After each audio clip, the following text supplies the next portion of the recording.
20 biggest jerks in Golden Age Hollywood history. Think Hollywood's Golden Age was all glitz, glamour, and grace? Think again. Behind the dazzling performances and iconic films lies a darker truth, where egos clashed, tempers flared, and kindness often took a backseat. From legendary stars to visionary directors, some of Tinseltown's biggest names were also its biggest nightmares. What drove these icons to act so badly behind the scenes? Was it power, pressure, or something else entirely? In this video, we're uncovering the shocking stories of arrogance, cruelty, and chaos that tarnished even the brightest reputations. Get ready to see your favorite legends in a whole new light as we reveal the 20 biggest jerks in Golden Age Hollywood history. William Frawley. William Frawley, renowned for his role as Fred Mertz, the cantankerous yet lovable character on the cherished sitcom I Love Lucy, left a lasting impression on audiences.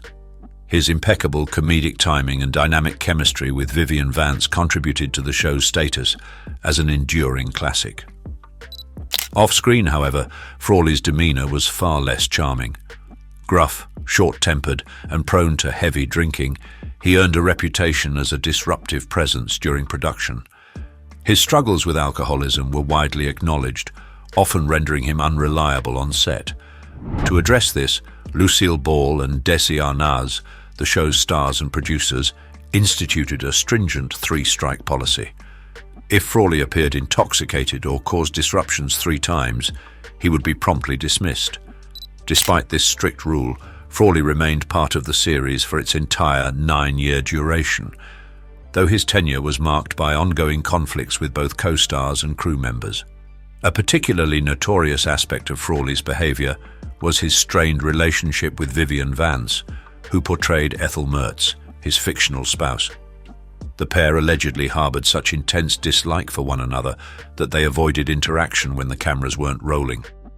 While their on-screen squabbles added humor and depth to the show, they mirrored a deeply contentious off-screen rapport. Nevertheless, Frawley's depiction of Fred Mertz remains a celebrated hallmark of television history, even as his behind-the-scenes conduct made him a difficult colleague. Milton Berle. Milton Berle, often hailed as a pioneer in television, played a pivotal role in propelling the medium to prominence during its infancy. Celebrated as Uncle Milty and Mr. Television, his magnetic charm and impeccable comedic delivery cemented his status as one of the most iconic figures of TV's golden era. His influence on comedy and his groundbreaking contributions to television remain unquestionable. Off-screen, however, Berle's conduct revealed a far less admirable side. Renowned for his domineering demeanor, inflated ego, and uncooperative attitude, he frequently clashed with colleagues and earned a reputation for being challenging to work with. Among the most contentious facets of Berle's career was his habit of appropriating jokes and routines from fellow comedians. Though borrowing material was not unheard of in early comedy circles, Berle's brazen refusal to acknowledge the original creators drew widespread criticism. He would boldly claim others' work as his own, further isolating himself from peers and damaging his standing within the entertainment community. Berle's most notorious moment unfolded during his guest hosting appearance on Saturday Night Live. Disregarding the director's cues, he hijacked the live broadcast by hamming it up for the camera and inserting unsanctioned ad-libs. To make matters worse, he issued unauthorized orders to the crew, including stagehands and lighting technicians, disrupting the show's carefully orchestrated structure. His actions caused pandemonium behind the scenes, prompting the SNL team to declare they would never collaborate with him again. While Berle's comedic brilliance is indisputable, his arrogance and disregard for professionalism cast a shadow over his legacy, rendering him a divisive figure in the annals of entertainment history. Frank Faye. Frank Faye is frequently recognized as a trailblazer in stand-up comedy, setting the stage for today's monologue-style acts. During the 1920s, he ranked among the top earners in vaudeville, pulling in an impressive $17,500 weekly at his career's height. Known for his sharp humor, inventive approach, and knack for charming crowds with spontaneous-seeming quips, Faye became a sensation. Yet his brilliance was overshadowed by his inflated ego, harsh demeanor, and contentious beliefs, which drove away nearly everyone he encountered professionally. Described by peers as overbearing, aloof, and uncooperative, Faye's anti-Semitic ideologies and overt bigotry further cemented his reputation as deeply detested within show business circles. Though undeniably talented, his failure to forge lasting connections in the industry played a key role in his downfall. His private life was equally tumultuous, marked by allegations of both emotional and physical mistreatment during his marriage to actress Barbara Stanwyck, revealing a dark side to his persona offstage. Comedian Milton Berle once shared an account of Faye making a derogatory comment about his Jewish background, leading Berle to retaliate physically. This episode highlights the extent of animosity his peers harbored toward him. While Faye's impact on comedy holds historical importance, his poisonous attitude and offensive conduct ensured that his legacy would be defined more by his flaws than his accomplishments. Alfred Hitchcock, often celebrated as one of the most influential filmmakers in history, left an indelible mark on cinema with timeless classics such as Psycho, Rear Window, and Vertigo. His unparalleled ability to craft suspense and his groundbreaking techniques earned him the moniker the Master of Suspense, solidifying his enduring impact on the art of filmmaking. Yet his legacy is tainted by a disturbing pattern of manipulative, abusive, and predatory actions, particularly toward actresses. Beneath the brilliance lay a man who viewed actors not as creative partners, but as mere instruments to serve his artistic ambitions, once infamously remarking that they should be handled like livestock. A particularly unsettling example of Hitchcock's behavior emerged during the filming of The Birds in 1963. Tippi Hedren, then a rising star, became the target of his obsessive fixation. After she rebuffed his inappropriate advances, Hitchcock retaliated with calculated cruelty.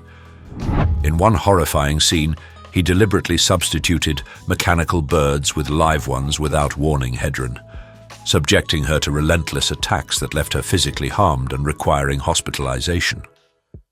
This was no isolated incident. Years later, Hedren revealed that Hitchcock sought to dismantle her career after her rejection, using his industry clout to deny her access to meaningful roles. Hitchcock's penchant for manipulation extended to others as well. During the production of The 39 Steps, he orchestrated a cruel prank by handcuffing actress Madeleine Carroll to her co-star for hours, claiming he had misplaced the key. The ordeal left Carroll bruised and humiliated, all for Hitchcock's twisted amusement. Such incidents highlight how his domineering personality fostered a toxic atmosphere for those under his direction. While his films are undeniably cinematic treasures, they remain overshadowed by the grim reality of how he treated the individuals who brought his visions to the screen. You won't believe the outrageous behavior of these Golden Age stars. Leave a 1 below and stay tuned to uncover 20 jaw-dropping stories of ego and drama. Rudy Vallee. Rudy Vallee emerged as one of the earliest musical icons of the 1920s and 1930s, acclaimed for his silky vocals, magnetic charm on stage, and remarkable versatility as both a saxophonist and band leader. Using his iconic megaphone, he delivered heartfelt ballads that mesmerized listeners and established a benchmark for future artists. His influence stretched beyond music into radio and film, cementing his status as a widely recognized figure. Yet beneath his polished exterior lay a fiery and unpredictable personality whose actions offstage frequently eclipsed his professional achievements.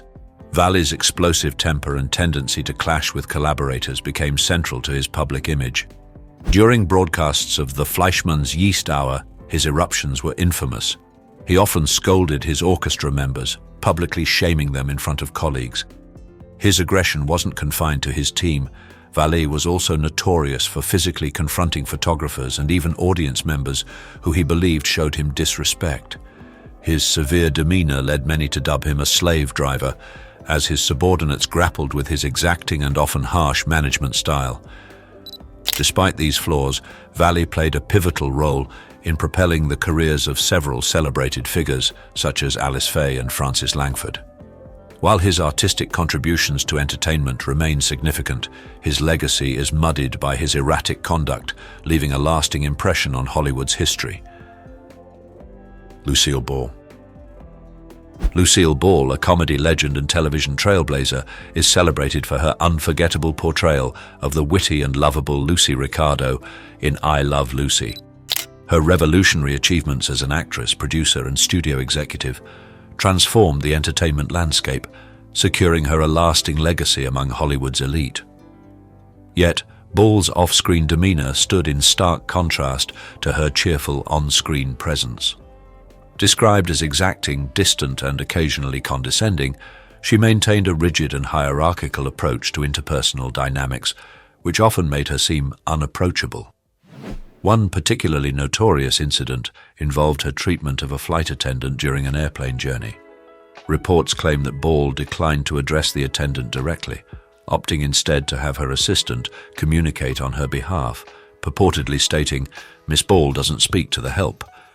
This account highlights an aura of superiority that she reportedly projected, even when interacting with colleagues. Ball's reputation was deeply divisive. Renowned actor Richard Burton once labeled her a monster of staggering charmlessness with an inability to find humor off camera. While such portrayals reveal a side of Ball distinct from her beloved screen character, they do not overshadow her monumental impact on the industry. Her groundbreaking contributions to comedy and television production remain unmatched, even as her personal legacy presents a more intricate narrative. Charlie Chaplin. Charlie Chaplin, the iconic figure of the silent film era, transformed the world of cinema through his legendary tramp character and timeless works such as City Lights and The Great Dictator. A trailblazer both in front of and behind the camera, Chaplin's impact on the art of visual storytelling remains unmatched. However, his personal life was fraught with scandals and disputes, marring the idealized image many held of him. Among the most concerning elements of Chaplin's private life were his relationships with much younger women. His first two marriages, to Mildred Harris and Lita Gray, occurred when they were teenagers, fueling widespread rumors about his questionable motives. These unions were reportedly marked by emotional manipulation, reflecting Chaplin's domineering personality. Public opinion of Chaplin took a further hit in the 1940s during a sensational paternity lawsuit filed by actress Joan Barry. Although Chaplin was ultimately exonerated from the paternity allegations, the trial exposed unsavory details about his personal conduct, damaging his public image. Chaplin's political views also sparked significant controversy. Accused of harboring communist sympathies, he became a target of intense scrutiny during the Red Scare. Eventually, he opted to leave the United States, spending the rest of his life in self-imposed exile in Switzerland. While his unparalleled cinematic achievements continue to be revered, the unsettling aspects of Chaplin's personal decisions and political entanglements linger as a lasting blemish on his storied legacy. Steve McQueen. Steve McQueen became the epitome of raw allure and defiance in iconic films such as Bullitt, The Great Escape, and The Magnificent Seven. His commanding presence on screen, coupled with an innate magnetism, cemented his status as one of the most celebrated actors of the 1960s and 1970s. Nevertheless, McQueen's life away from the camera was marred by challenges rooted in a turbulent childhood and a frequently abrasive temperament. Growing up in a chaotic household scarred by neglect and mistreatment, McQueen's early struggles appeared to shape his adult interactions and professional conduct. Known for his fierce competitiveness and jealousy, McQueen often sparked friction during film productions. For instance, while working on The Towering Inferno, he allegedly demanded the same number of lines as his co-star Paul Newman, even meticulously counting them to guarantee equality. This pettiness spilled into his private life, including a peculiar incident involving his neighbor, actor James Garner. Reportedly envious of Garner's lead role in Grand Prix, McQueen resorted to urinating on Garner's balcony as a petty form of retaliation. His personal relationships were similarly fraught with turmoil. McQueen's unfaithfulness, domineering attitude, and unpredictable anger placed immense strain on his marriages and friendships. While his skill and charisma as a performer are beyond question, his erratic and frequently hostile actions revealed a far more intricate depiction of Hollywood's archetypal rebel. Gene Kelly. Gene Kelly stands as one of Hollywood's most brilliant performers, a multifaceted artist whose abilities in singing, dancing, and acting transformed the musical genre. Iconic films such as An American in Paris and Singin' in the Rain highlight his remarkable skill and timeless appeal. However, beneath Kelly's radiant grin lay the mindset of an uncompromising perfectionist whose exacting standards often veered into cruelty. His relentless pursuit of flawlessness fostered a stressful and occasionally toxic atmosphere on set, particularly for those sharing the screen with him. A prime example of Kelly's severity emerged during the making of Singin' in the Rain. Debbie Reynolds, only 19 at the time, recounted her collaboration with Kelly as an exhausting and emotionally taxing ordeal. His unyielding expectations during rehearsals drove Reynolds to the point of physical collapse, frequently reducing her to tears. At one point, she endured rehearsing a challenging dance routine until her feet were bloodied. Despite her perseverance, the experience left her with a lasting perception of Kelly's apparent lack of compassion. Kelly's challenging demeanor was not limited to that production. Actress Esther Williams, who collaborated with him on Take Me Out to the Ball Game, characterized Kelly as profoundly insecure and fiercely competitive. His frustration with Williams's height led to petty directives, such as insisting she hunch over in scenes to make him appear taller. While Kelly's extraordinary talent and pioneering impact on musicals remain unquestionable, his volatile temperament and harsh treatment of colleagues cast a shadow over his otherwise illustrious legacy. Kiefer Sutherland. Kiefer Sutherland gained widespread recognition for his role as the relentless Jack Bauer in the popular TV series 24. His gritty and intense performance earned him an Emmy and a devoted fan following. However, Sutherland's behavior off-screen has often sparked controversy. Several of his colleagues have publicly voiced criticisms about his professionalism and demeanor. In an interview with ABC News, Freddie Prinze Jr., who worked alongside Sutherland on 24, did not mince words, labeling him the most unprofessional dude in the world. Prinze even admitted that working with Sutherland made him contemplate leaving acting entirely, a harsh critique of Sutherland's conduct. Similarly, Shohreh Aghdashloo, another co-star from 24, shared unfavorable impressions. She described Sutherland as challenging to collaborate with, pointing to his apparent anger issues and reluctance to engage cooperatively on set. Aghdashloo speculated that her character's abrupt departure from the show might have been linked to their strained professional dynamic. These accounts stand in sharp contrast to Sutherland's heroic image on screen, instead portraying him as a volatile and polarizing figure behind the scenes. Despite his undeniable talent and achievements, his actions left many of his peers with lasting negative impressions. Tommy Lee Jones. Tommy Lee Jones has earned a place as one of Hollywood's most gifted and admired actors. Renowned for his powerful performances in movies such as Men in Black, No Country for Old Men, and The Fugitive, he has consistently garnered critical praise for his work. Off-screen, however, his personality paints a starkly different picture. Jones is well known for being distant and has often been labeled as icy, dismissive, and even antagonistic in his dealings with both fans and journalists. He is particularly infamous for declining to sign autographs or pose for photos with admirers, frequently walking away without uttering a single word. His behavior on set could be just as challenging. One of the most notorious accounts of his conduct stems from his time working on Batman Forever, where he shared the screen with Jim Carrey. In a later interview, Carrey revealed that Jones bluntly told him, "I hate you. I really can't sanction your buffoonery." This unfiltered remark created palpable tension during filming, though both actors somehow managed to uphold professionalism throughout the production. Jones's reputation for candor and his abrasive demeanor have become legendary within Hollywood, overshadowing his remarkable career for many who have collaborated with him. If you could rate Jim Carrey's experience after being told "I hate you," what would it be? 1 being not that bad and 5 being a horrible experience. Faye Dunaway. Faye Dunaway, an actress of remarkable skill, captivated audiences with her unforgettable roles in films like Bonnie and Clyde, Network, and Chinatown. Yet her extraordinary on-screen presence has frequently been eclipsed by her reputation as one of Hollywood's most challenging personalities.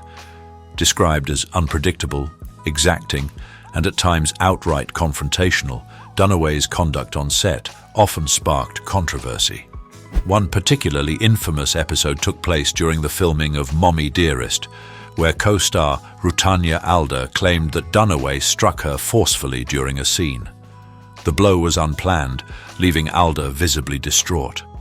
Beyond physical confrontations, Dunaway's behavior continued to raise eyebrows. She was reportedly dismissed from the Broadway-bound production Tea at 5 for fostering an unsafe atmosphere on set.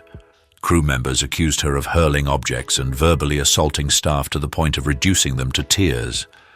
Adding to her contentious image were accounts of peculiar personal habits, such as urinating in trash bins and neglecting to flush toilets in her dressing room.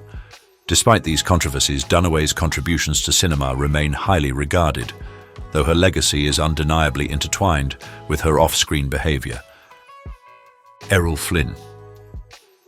Errol Flynn stood out as one of the most captivating leading men in Hollywood during the 1930s and 1940s, enchanting viewers with his adventurous roles in classics like Captain Blood, The Adventures of Robin Hood, and The Seahawk. Blessed with striking features, charisma, and a bold on-screen persona, Flynn became a symbol of Hollywood's golden age. Yet, his life away from the camera was riddled with scandals, reckless actions, and legal entanglements that frequently eclipsed his professional triumphs. The most infamous incident occurred in 1942, when Flynn faced charges of statutory rape involving 2 minors. The trial became a media frenzy, with every detail splashed across newspapers. Though Flynn was eventually found not guilty, the ordeal left an indelible stain on his reputation and gave rise to the notorious phrase, "in like Flynn," alluding to his womanizing reputation. Beyond the courtroom drama, Flynn's personal habits were equally chaotic, marked by heavy drinking, countless romantic liaisons, and extravagant parties that kept him in the tabloid spotlight. Financial instability further compounded his troubles. Despite amassing significant wealth during his career, Flynn's reckless spending and ill-advised investments drained his fortune. His relentless indulgence ultimately harmed his health, leading to his death at the age of 50. While Flynn's cinematic heroes remain iconic figures in Hollywood history, his real-life exploits expose a shadowy and troubling dimension to the man behind the myth. Kirk Douglas. Kirk Douglas stood as one of Hollywood's most commanding figures during its golden era, celebrated for his fierce performances in classics like Spartacus and Paths of Glory. While his professional achievements included trailblazing roles and a bold stand against the Hollywood blacklist during the McCarthy era, his personal life revealed a far more troubling side.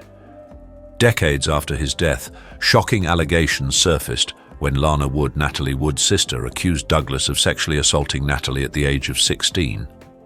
Though these claims emerged long after his passing, they introduced a disturbing dimension to his legacy.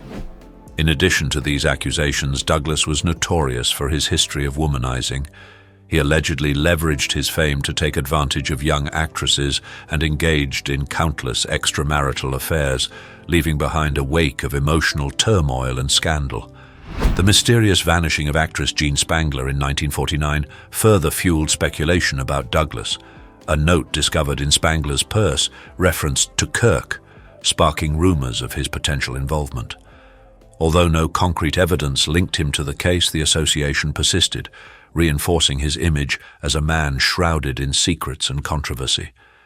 Despite his monumental contributions to Hollywood and his courageous advocacy for political freedom within the industry, Douglas's personal conduct remains a significant blemish on an otherwise celebrated career. Sean Connery. Sean Connery will always be celebrated as the first James Bond, a role that propelled him to international fame and secured his place as a legendary figure in Hollywood. His polished elegance, magnetic charm, and authoritative presence on screen made him one of the most cherished actors of his era. Off-screen, however, Connery's character proved far less admirable. In a 1965 interview with Playboy, he stunned audiences by declaring, "I don't think there is anything particularly wrong with hitting a woman."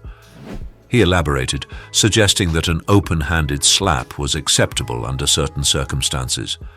These comments sparked widespread outrage. Yet Connery refused to retract or apologize for his stance.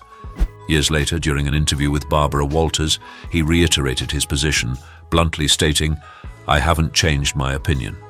Such troubling beliefs about domestic violence were not the sole controversies tied to Connery.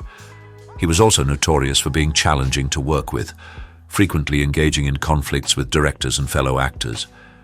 His stubborn determination occasionally veered into arrogance, straining many professional relationships. Despite his undeniable talent and lasting impact on cinema, Connery's antiquated and contentious views have left behind a complex legacy that continues to provoke discussion among admirers and critics alike. Is it possible to admire Sean Connery's films while condemning his views? Comment yes or no. Steven Seagal. Steven Seagal emerged as one of the most iconic action stars of the 1990s, celebrated for his martial arts expertise and memorable roles in films such as Under Siege and Hard to Kill. Nevertheless, his off-screen persona is marred by a string of controversies and unsettling claims. Accusations of abusive conduct, harassment, and an overinflated ego have alienated numerous peers. Among the most notorious episodes occurred during the production of Executive Decision, when Seagal allegedly assaulted actor John Leguizamo by shoving him against a wall for laughing during a rehearsal, highlighting his volatile nature. Seagal's treatment of women has also sparked widespread criticism. Actress Jenny McCarthy claimed that during her audition for Under Siege 2, Seagal demanded she disrobe, insisting it was necessary for the role despite no such scene appearing in the script. Similar allegations have been voiced by other actresses, including Portia de Rossi and Juliana Margulies. Margulies recounted an incident where Seagal brought a firearm to a private meeting, creating an atmosphere fraught with discomfort and intimidation. Although he initially achieved significant success in Hollywood, Seagal's reputation has been eclipsed by accusations of arrogance, misconduct, and unprofessionalism. While his films continue to resonate with action enthusiasts, his personal behavior has undeniably tarnished his enduring legacy. Meg Ryan. Meg Ryan was once celebrated as America's sweetheart, enchanting audiences with her irresistible charm in beloved romantic comedies such as Sleepless in Seattle, When Harry Met Sally, and You've Got Mail. However, her wholesome image underwent a significant transformation in the early 2000s due to a series of controversies that blemished her once glowing reputation. The most prominent scandal unfolded during the production of Proof of Life, when Ryan's highly publicized romance with co-star Russell Crowe became tabloid fodder. This affair not only ended her marriage to actor Dennis Quaid, but also subjected her to relentless media scrutiny and backlash. Additionally, Ryan's conduct on set played a role in her declining popularity. Accounts from colleagues and crew members indicate that she grew increasingly demanding and difficult to collaborate with, often expecting preferential treatment and engaging in conflicts with those around her. Similar allegations surfaced during the making of the 2008 film The Women, with insiders portraying her as entitled and aloof. These incidents starkly contrasted with the warm, down-to-earth personality she had carefully crafted at the height of her career. Although Ryan has largely retreated from the public eye, her dramatic fall from grace stands as a sobering reminder of how fragile Hollywood's perceptions of stardom can be. Wesley Snipes. Wesley Snipes gained widespread acclaim as a magnetic leading actor in hits like Blade, White Men Can't Jump, and New Jack City. Despite his undeniable on-screen charisma, his off-screen conduct has often been labeled as unpredictable, uncooperative, and confrontational. During the production of Blade Trinity, Snipes allegedly displayed peculiar and disruptive actions that made collaboration exceedingly difficult. Co-star Patton Oswalt recounted how Snipes avoided direct communication with director David S. Goyer, opting instead to send messages via post-it notes signed simply as Blade. Additionally, Snipes reportedly clashed with both cast and crew, spending extended periods holed up in his trailer and demanding to be addressed solely as Blade while on set. The situation grew even more volatile when Snipes allegedly attempted to strangle Goyer during a heated disagreement. Beyond his on-set behavior, Snipes encountered severe legal challenges in 2010 when he was imprisoned for tax evasion. His failure to settle millions in unpaid taxes significantly tarnished his public image and derailed his career trajectory. Although his performances remain beloved by audiences, his erratic actions and legal entanglements have cast a shadow over what was once a highly promising career. Val Kilmer. Val Kilmer is widely regarded as a gifted actor, known for his unforgettable roles in movies such as The Doors, Tombstone, and Batman Forever. However, his on-set conduct and notoriously challenging demeanor have branded him as one of Hollywood's most difficult stars. Kilmer's conflicts with directors and fellow actors are the stuff of industry legend, with some professionals vowing never to collaborate with him again after just one project. Joel Schumacher, who directed him in Batman Forever, openly labeled him as immature and unmanageable, pointing to his volatile temper and refusal to follow direction during filming. One particularly troubling accusation emerged from actress Caitlin O'Heaney, who claimed that Kilmer physically attacked her during a pre-production audition for The Doors. O'Heaney recounted that Kilmer struck her in the face and knocked her to the ground, all while director Oliver Stone allegedly laughed and failed to intervene. O'Heaney later accepted a settlement to remain silent about the incident, highlighting the reportedly toxic atmosphere Kilmer fostered. His behavior on the set of The Island of Dr. Moreau further solidified his reputation for unprofessionalism, with director John Frankenheimer declaring he would never work with Kilmer again.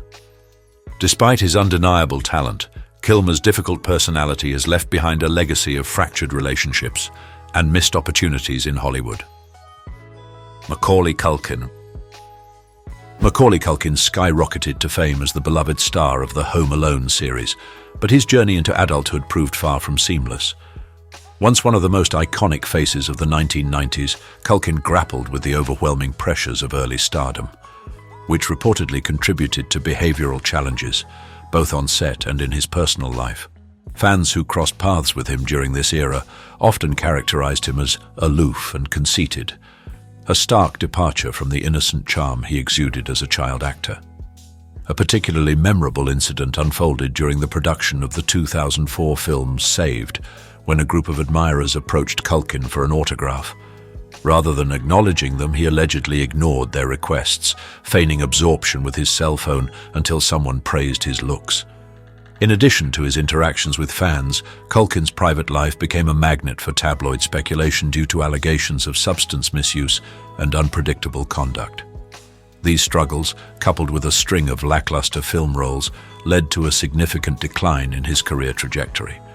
In more recent years, Culkin has resurfaced with a quieter, seemingly more balanced presence, appearing healthier and more composed. Still, the difficulties he faced during his early adult years serve as a poignant illustration of the damaging effects fame can have, especially on those thrust into the spotlight as children. The infamous scene that took Soul Train off air for good. Picture a program that transformed global perceptions of music, style, and black culture. A platform where icons such as James Brown, Michael Jackson, and Whitney Houston once dazzled. However, a shocking incident took place, leading to the permanent disappearance of this legendary show. This narrative isn't merely about the conclusion of Soul Train, it's the chronicle of a phenomenon that emerged from obscurity, reigned over television for more than 30 years, and ultimately collapsed because of an unexpected twist. Are you eager to uncover the reality behind that pivotal moment? Come along as we explore the remarkable journey, the peak years, and the reasons for the decline of Soul Train. The story of its ascent begins in the early 1970s in Chicago. Don Cornelius, a black journalist and MC, started turning a daring vision into reality. A devoted lover of music and a sharp critic of disparities in entertainment, he noticed how African Americans were largely absent from TV, particularly from mainstream music shows. Cornelius wasn't aiming to simply craft another variety program. He envisioned a platform where black music and culture could be honored, showcased, and embraced with authenticity and pride. Operating on a tight budget with a modest crew, Cornelius debuted Soul Train in August 1970 on a Chicago-based station. The show quickly captured attention with its vibrant energy and its focus on soul and R&B sounds. Even with a cramped studio and limited means, Cornelius remained resolute, juggling responsibilities as producer, host, and talent scout. Every episode offered more than just performances. It radiated creativity and celebrated cultural identity. The distinct dance styles and energetic performances swiftly drew a devoted following. Seeing broader opportunities, Cornelius relocated Soul Train to Los Angeles in 1971, granting it access to a bigger stage and a national audience. In the City of Angels, the show thrived, evolving from a simple TV program into a defining cultural force. Legends such as Gladys Knight, Stevie Wonder, and Curtis Mayfield viewed Soul Train as the ultimate platform to share their artistry. Talking Baby for Neither One of Us, and that was the best song by anybody, right? It became the space where new talents and musical innovations were first unveiled, influencing what lay ahead. Among its most celebrated features was the Soul Train line, a segment where dancers formed two rows and alternated strutting their inventive moves down the center. More than just a recurring act, it grew into an emblem of creative liberty and personal expression. Beyond its musical impact, the show also spotlighted fashion and hairstyles deeply tied to African American heritage, leaving a lasting imprint on youth trends of the time. Beyond mere entertainment, Soul Train carried profound cultural significance in America following the civil rights movement. The show became a powerful representation of Black identity, challenging persistent stereotypes and presenting the African American community on television with dignity and confidence. Cornelius openly expressed that his vision for Soul Train was to create a space where audiences could see their own experiences reflected in the music, culture, and way of life the show highlighted. When Soul Train expanded to a national audience in 1971, it made history as the first television show both produced and hosted by African Americans. Its impact surpassed all expectations, attracting millions of viewers each week and serving as a springboard for numerous Black artists to achieve fame. Legends like Michael Jackson and Whitney Houston acknowledged Soul Train as an essential milestone in their careers. From its beginnings in a modest Chicago studio to becoming a nationwide phenomenon, Soul Train fulfilled Don Cornelius's dream and came to represent an era where music and culture brought millions together, one beat and dance move at a time. This unforgettable journey remains an enduring inspiration. The 1970s and 1980s represented the pinnacle of Soul Train, a music show that transcended entertainment to leave an indelible mark on American pop culture. During these decades, Soul Train was more than just a platform for music. It became a beacon of creativity, community, and the celebration of African American identity. Under Don Cornelius's guidance, the program redefined how music was showcased on television. Unlike earlier music shows, which often felt rigid and uninspired, Soul Train forged a fresh direction, seamlessly merging music, dance, and lighting to craft an electrifying experience. Artists didn't just perform, they narrated stories through their art. With every note and step, legends like Aretha Franklin, Stevie Wonder, and Michael Jackson shone brightly, delivering their music to millions of viewers nationwide. Soul Train was more than a venue for discovering talent. It served as a springboard, propelling artists to international stardom. It was here that audiences first marveled at Whitney Houston's captivating vocals or Michael Jackson's groundbreaking dance techniques. These performances not only etched themselves into the annals of music history, but also highlighted Soul Train's crucial influence on contemporary music. Yet, the charm of Soul Train wasn't confined to its melodies. The program also doubled as a one-of-a-kind fashion showcase where performers and dancers boldly displayed their individuality through daring and imaginative attire. From eye-catching outfits and towering afro hairstyles to dazzling sequined boots, every detail reflected the era's unique flair. And then there was the legendary Soul Train line, where dancers queued up to flaunt their inventive and emotive moves. This segment evolved into an adored cultural emblem, celebrated and replicated across the globe. Additionally, Soul Train served as a unifying force, bringing people together through music. Every episode delivered a vibrant celebration that families and friends could enjoy collectively. It became a cherished tradition in African American households where audiences gathered to enjoy beloved songs, observe the latest fashion trends, and absorb the show's dynamic energy. The impact of Soul Train extended far beyond the United States, quickly gaining international recognition. The program inspired similar music shows worldwide, helping to introduce African American culture to a broader global audience. For many international artists, performing on the Soul Train stage marked a pivotal achievement in their careers, further solidifying the show's unmatched legacy in the entertainment world. At the heart of this success was Don Cornelius, the driving force behind Soul Train. With his smooth presence, rich voice, and magnetic hosting style, he infused the show with a distinctive charm while conveying a profound message of unity, love, and peace. His iconic phrase, "Love, Peace, and Soul," was more than just a catchphrase, it captured the very essence of the program. The golden era of Soul Train was more than a landmark in television history. It was a cultural phenomenon where music, style, and community came together to forge a lasting legacy. Yet, like all brilliant eras, this golden age gradually dimmed as shifts in the entertainment landscape took hold. This is the journey we will continue to uncover as we examine the decline and eventual conclusion of this iconic program. The moment that shocked the world and ended Soul Train forever. Drop a 1 in the comments and stay until the end to see why this scene was so infamous. For more than 30 years on the air, Soul Train was far more than a music television show. It was a cultural institution where music, fashion, and community pride converged.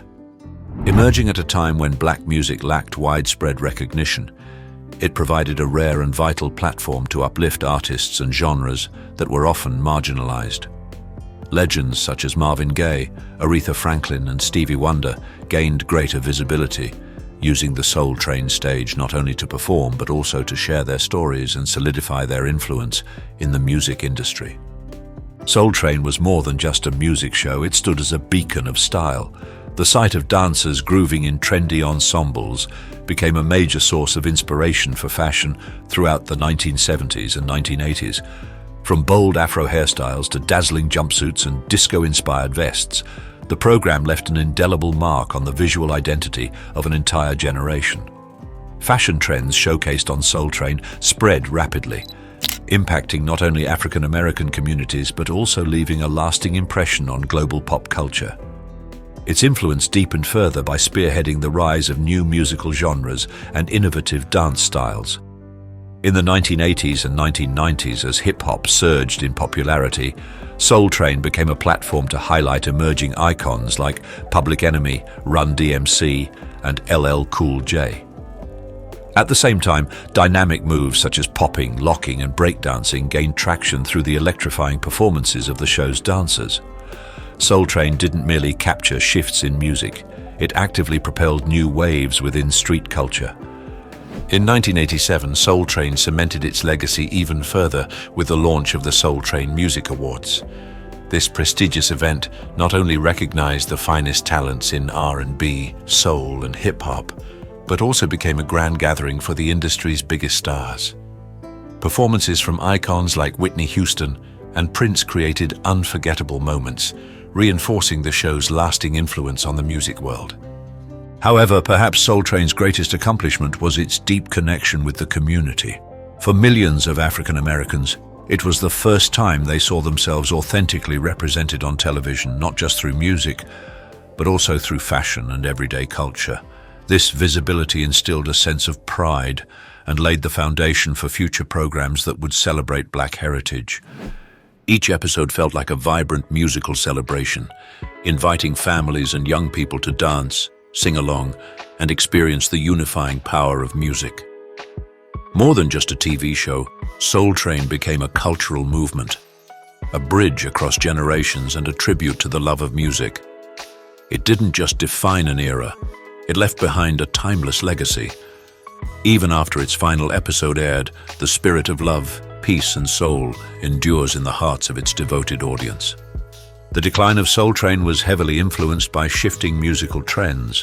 As hip-hop and pop music surged in popularity, they captivated younger audiences, signaling a major shift away from the R&B and soul sounds that had long defined the show. This evolving music landscape posed a significant challenge, as Soul Train had built its legacy on celebrating these genres. With broader cultural changes shaping audience preferences, the show found it increasingly difficult to sustain its relevance. Another major factor was the rise of reality talent competitions, which introduced a new level of audience interaction that Soul Train struggled to compete with. Shows like American Idol and The Voice allowed viewers to actively participate in discovering new music stars, fostering a personal connection between fans and contestants. Unlike Soul Train, which offered a more traditional viewing experience, these reality programs engaged audiences through voting and real-time involvement. Their ability to create instant celebrities made them highly appealing, further drawing viewers away from established music programs. Additionally, the media landscape was undergoing rapid transformation. The expansion of cable television and the internet led to greater audience fragmentation, offering viewers more choices than ever before. As digital media and streaming platforms reshaped how people consumed music, listening habits became more varied, making it harder for niche programs like Soul Train to retain a dedicated audience. These technological advancements, coupled with changing consumer expectations, made it increasingly difficult for the show's traditional format to remain engaging in a modern entertainment era. Growing competition only exacerbated Soul Train's struggles. In its early years, the show stood virtually unchallenged as a platform for black artists.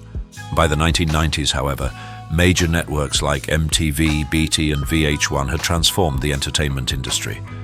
MTV, once criticized for its lack of diversity, had now embraced hip-hop, airing music videos and producing cutting-edge content that resonated with younger viewers. At the same time, BET emerged as a dedicated space for black culture, leaving Soul Train caught between powerful competitors and steadily losing its audience. These networks dramatically reshaped music television, presenting Soul Train with unprecedented challenges. MTV's shift toward a more inclusive and hip-hop-driven lineup was particularly impactful. The 1988 debut of Yo! MTV Raps provided a groundbreaking platform for hip-hop artists, helping propel the genre into the mainstream. This strategic evolution expanded MTV's appeal while directly competing with Soul Train's core audience, drawing viewers who had previously relied on the show for similar content. BET's rise as a network specializing in black entertainment intensified the competition even further. Unlike Soul Train, which remained a single program, BET delivered an entire channel dedicated to black music, culture, and community issues. This broader approach allowed BET to capture a significant portion of Soul Train's former viewership.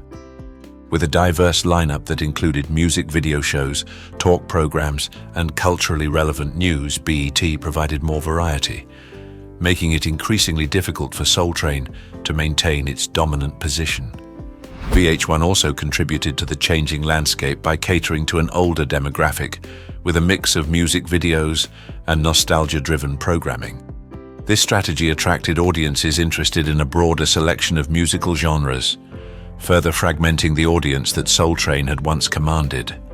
As these networks continued to expand their influence, Soul Train found itself struggling to compete in an increasingly crowded industry.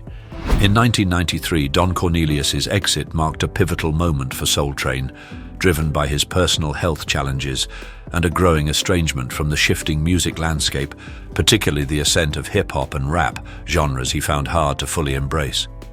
This leadership change altered the show's essence, leaving many devoted fans uneasy. Without Cornelius's visionary direction and magnetic personality, the audience that had been captivated by his charisma began to fade, leading to a noticeable drop in viewership. The successors, including Shamar Moore, faced immense challenges in filling Cornelius's shoes. Hosting the show for 5 years, Moore injected a vibrant and youthful energy into Soul Train.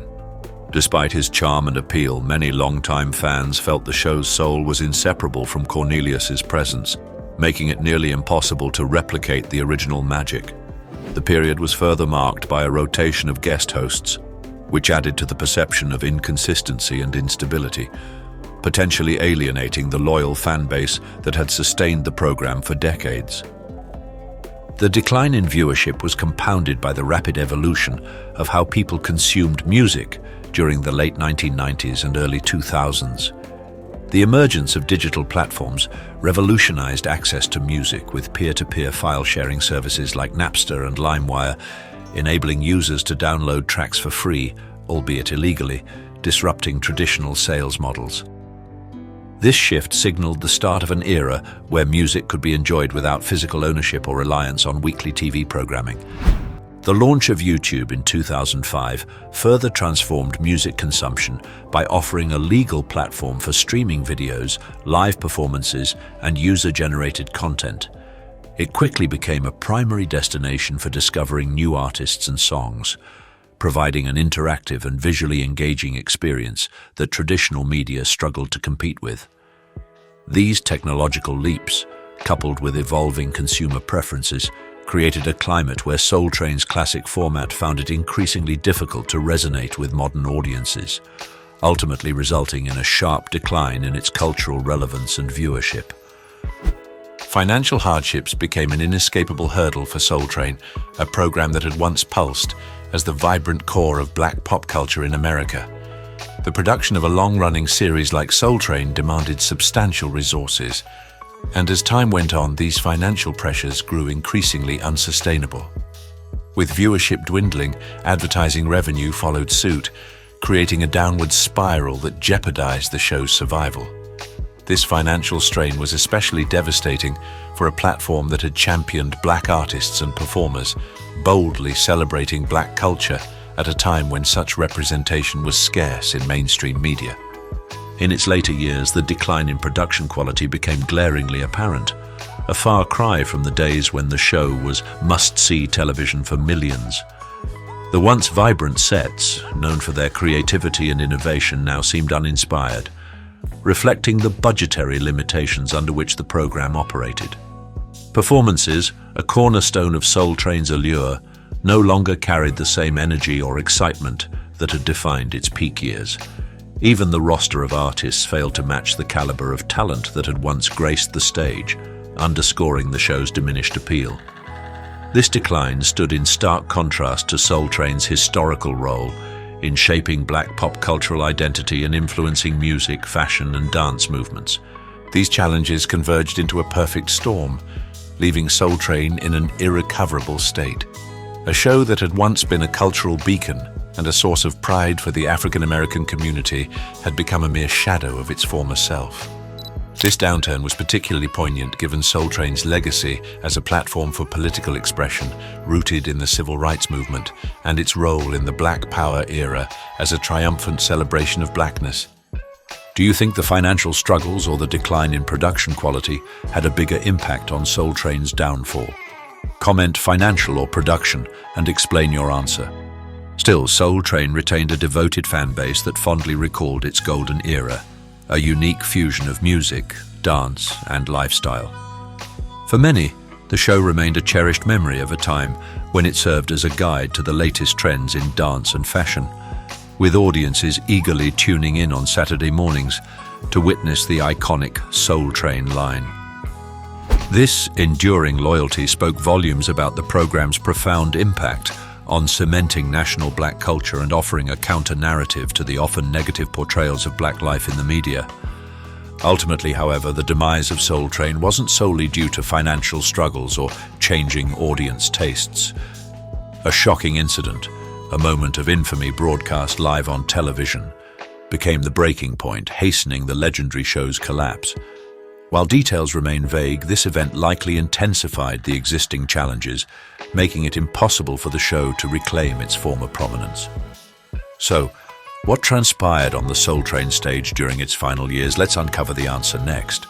The pivotal moment that ultimately led to Soul Train's downfall came after decades of dominance as a cultural and musical institution. After more than 35 years of shaping black culture in America, the show met an unfortunate and unexpected end. A single controversial incident delivered the final blow, bringing an era to a regretful close. This turning point occurred during Soul Train's final years, as it struggled to adapt to the rapidly shifting landscape of music and television.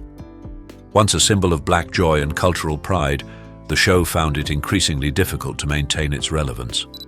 In an effort to capture the attention of younger audiences, Soul Train began featuring popular new artists, known for their bold and provocative performance styles.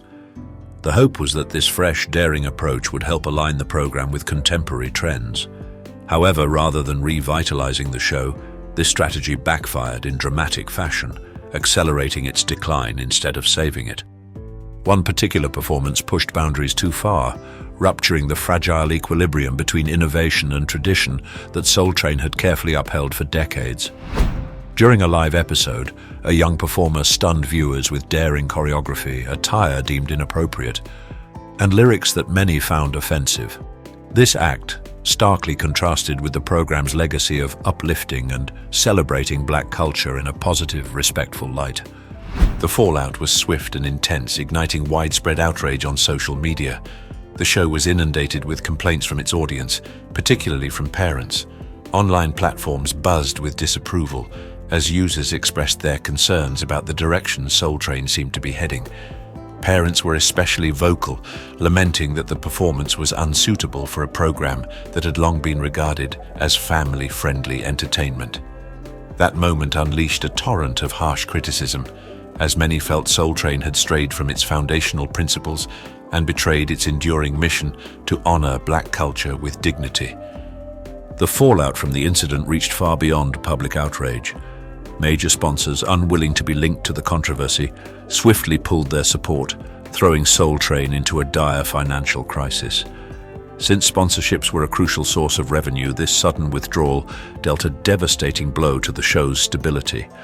Under mounting public scrutiny, the television network was forced to reassess whether Soul Train still aligned with its corporate values and brand identity. This decision wasn't just about addressing the immediate backlash, but also about safeguarding the network's long-term reputation and maintaining trust with its audience. Once celebrated as a pillar of black music and culture, Soul Train now found itself engulfed in controversy and disappointment. The legacy it had spent decades building was overshadowed by this singular, damaging event. With its financial backing crumbling and its reputation tarnished, the show struggled to attract fresh talent and retain its audience, pushing it further into decline. For Don Cornelius, the visionary behind the show and its most passionate supporter, witnessing its decline was undoubtedly painful. Though he was no longer managing its daily operations, reports suggest he was deeply saddened by the negative transformations that overtook the program, straying far from his original intentions. Having stepped away from hosting in 1993, Cornelius still felt a strong emotional connection to Soul Train's legacy, and was significantly impacted by its downturn. The evolving music scene, especially the dominance of hip-hop, created a challenge that conflicted with the show's founding principles. While Cornelius shared the business mindset of hip-hop moguls, fully integrating this genre into Soul Train proved difficult for him. The decision to bring Soul Train to an end in 2006 was not taken lightly. Increasing pressures, including industry shifts, changing viewer interests, and the emergence of rival platforms, led the production team to conclude that the time had come to wrap up the show. After more than 30 years as a cultural staple, its gradual decline, exacerbated by unfavorable time slots and difficulties in staying relevant, ultimately sealed its fate. In 2006, Soul Train officially concluded its run, marking the end of an iconic era in television. Though the decision stirred debate, it did nothing to diminish the show's lasting influence on American culture. Despite the controversy surrounding its closure, Soul Train's legacy remains intact. It endures as a testament to artistic expression, a deep passion for music, and a strong sense of community, having been instrumental in celebrating black culture and fostering pride and identity among African Americans. Was it the right time for Soul Train to end? Comment yes or no. One of the most significant takeaways from this chapter is the need to safeguard identity, the very essence of Soul Train, even in the face of inevitable change. Throughout its remarkable history, the show exemplified the delicate interplay between tradition and progress, continuously evolving to reflect new musical trends while remaining true to its foundational values. Maintaining this equilibrium is essential for any cultural institution navigating the challenges of modernization and commercialization. Although Soul Train ended its television run in 2006, its influence and spirit continue to thrive across generations. The show's legacy extends beyond its electrifying dance routines and groundbreaking music. It represents a significant cultural shift in the recognition and celebration of black artistry. One of the key ways Soul Train remains relevant is through the Soul Train Music Awards. This annual event not only honors artists in R&B, hip-hop, and soul, but also reinforces the show's lasting impact on the music industry. From legendary icons like Mary J. Blige to rising stars such as her, the Soul Train Music Awards serves as a bridge between generations, proving that the essence of the show still lives on in contemporary music. Beyond music, Soul Train left an enduring mark on fashion and style. The show's bold and unconventional outfits not only influenced the fashion industry, but also shaped cultural trends that persist today. Many modern designers continue to draw inspiration from Soul Train, infusing its signature vibrancy and creativity into contemporary designs while honoring the program's trailblazing spirit. The show's legacy stretches even further, standing as a symbol of artistic freedom and innovation. Digital platforms like YouTube and TikTok now carry forward its influence, reflecting the program's core values in new and evolving ways. Whether through viral dance trends or music videos infused with street-style aesthetics, Soul Train's impact remains unmistakable. It paved the way for boundless creative expression, leaving a legacy that continues to inspire generations. Hollywood's golden age gave us unforgettable films and legendary stars, but it also revealed a darker truth. Fame can bring out the worst in people. The 20 figures we just explored remind us that talent doesn't always equal character. Their stories are shocking, yes, but they also teach us something important. Accountability matters, no matter how famous you are. So what do you think? Can we still enjoy someone's work while knowing their flaws? Let us know in the comments. We'd love to hear your thoughts. These stories might make you question who your favorite stars really are, and that's okay. It's all about seeing the full picture, and if you enjoyed this deep dive into Hollywood's most infamous jerks, don't forget to like this video and subscribe to Iconic Inside for more untold stories from history's biggest names.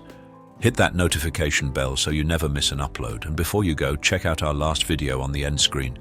20 most famous people in prison right now. Trust me, it's just as jaw-dropping. Thanks for watching, and we'll see you in the next one.